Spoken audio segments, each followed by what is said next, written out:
என்றும் சொந்தமல்லோ நாம் பாடும் பாட்டை தினம் கேட்கும் சிலைகளும் தலை ஆட்டுமல்லோ இது போல சொந்தம் தந்ததா இறைவாவா நன்றி சொல்கிறோம் உனக்கேதும் சோகம் தோன்றினால் இங்கே வா இன்பம் தருகிறோம் சரவணி போல் சேர்ந்து நாம் சிரிக்கலாம் அதிரடியாய் வாழ்ந்து நாம் காட்டலாம்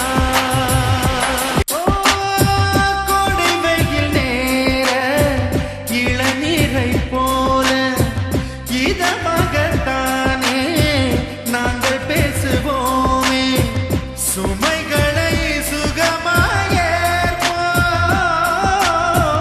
சுகங்களை சமமாய் பிரிப்போம் விட்டு தந்து வாழ நம்மை போல யாரு யாரு வண்டி கட்டிக்கொண்டு எட்டு திக்கும் தேடு தேடு தூங்கும் போது கூட புன்னகைகள் மீண்டும் தங்கை தொட்டு தந்தால் தண்ணீர் கூட தீர்த்தமாகும் இன்னும் சொல்ல வார்த்தை இல்லையா